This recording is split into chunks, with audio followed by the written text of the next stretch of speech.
নমস্কার, সবাইকে জানাই শুভ্র আর্টস গ্যালারির পক্ষ থেকে অনেক অনেক শুভেচ্ছা ও অভিনন্দন।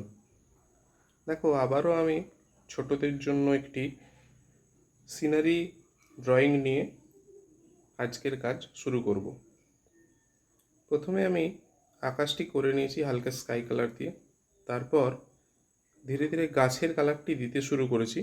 গাছের কালারটা প্রথমে হালকা লাইট ব্রাউন দেবেন, তারপর ডিপ ব্রাউন দিয়ে শেড দিয়ে নেবে।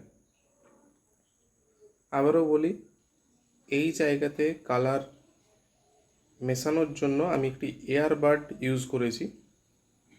এয়ারবাড মানে খুব ছোট্ট জায়গার উপর যখন কালার মেশানো হয় তখন এয়ারবাডটা খুব স্মুথ কাজ করে, খুব ভালো হয় কাজ।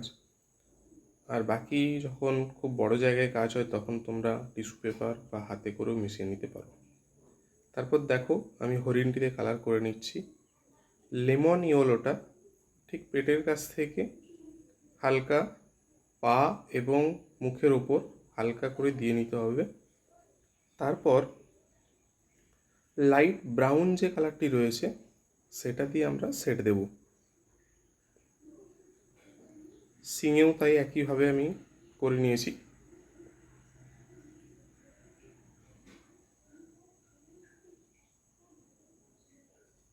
এখানে আমি ডোমসের অয়েল প্যাস্টেল কালারটি ইউজ করেছি। হরিণটির পিঠের কাছের অংশটি দেখো, আমি ডিপ ব্রাউন মানে যেটা কালারটি হয় সেইটি দিয়েও আমি শেড দেব, কিন্তু এই লাইট ব্রাউন কালারটি দেওয়ার পরেই দেব। দেখো, ডিপ ব্রাউন কালারটি আমি নিয়ে হরিণের ওপরটি হালকা হালকা শেড দিয়েছি, যাতে হাইলাইট হয়, হরিণটা আরও ভালো লাগে, ডিটেলিংটা বোঝা যায়।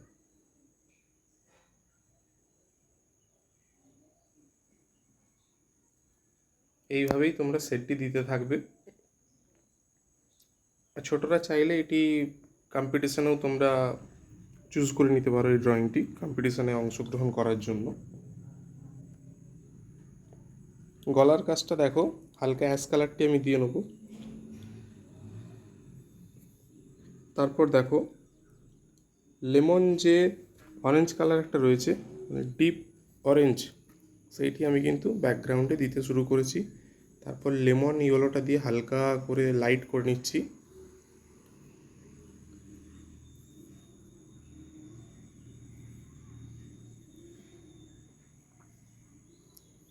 নিচের মাটির অংশটাও, ওই জায়গাটিতে ঘাস রয়েছে, সেটি বোঝাবার জন্য লাইট ইয়েলো, তারপর দেখো লাইট গ্রিন দিচ্ছি, দিয়ে মিশিয়ে নিচ্ছি ব্যাপারটা।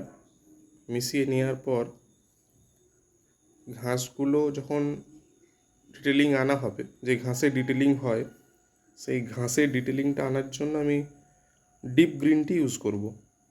তার আগে আমি লাইট গ্রিনটা দিয়ে নিচ্ছি।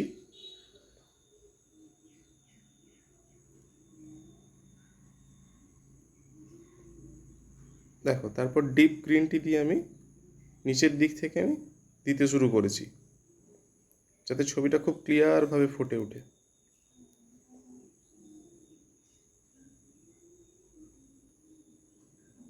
গাছের কালারটিও সেম, আগে আমি ভিডিওতে দেখিয়েছিলাম, যারা দেখেছো তারা বুঝতে পারবে। গাছের কালারটি সেমভাবেই আমি দিচ্ছি। গাছের কালার অনেকভাবেই দেওয়া যায়, কিন্তু ছোটদের জন্য এইভাবে দেওয়াটাই আমার মনে হয় খুব সুবিধা। কারণ খুব অল্প সময়ের মধ্যে কম্পিটিশনে একটা অংশগ্রহণ করতে গেলে সেই জায়গায় আমাদের হাতে সময় বেশি থাকে না, আর ছোটরা অতটা মাথায় নিতে পারে না। সেই জন্য খুব সহজভাবে আমি এই ছবিটিতে দেখিয়েছি। পুসিয়ান ব্লু যেইটা আছে, মানে ডিপ ব্লু যেটাকে আমরা বলি, সেটা দিয়ে গাছের পাতাগুলি করছি দেখো। তারপর গাছের ডিটেলিংটা বোঝানোর জন্য আমি গ্লাস মার্কিন ইউজ করেছি।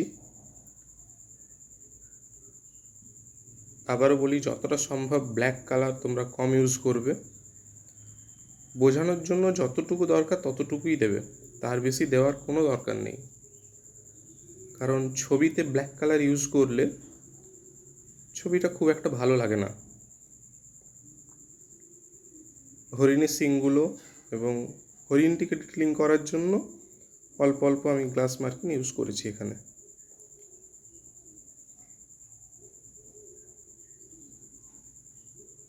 যেহেতু ছবিটার মানে মেন যে ছবিটি হাইলাইট করছে সেইটি হলো হরিণটি, এখানে বিষয়বস্তুটি হচ্ছে মেন ব্যক্তি, এখানে চরিত্র যেটা হরিণে সেইটা হচ্ছে হরিণটিকে নিয়েই আমাদের সিনারিটির চরিত্র। তাই হরিণটিকে আমি কিন্তু খুব ভালোভাবে ফুটিয়ে তুলেছি। তারপর ঘাসের ডিটেলিংগুলো করেছি।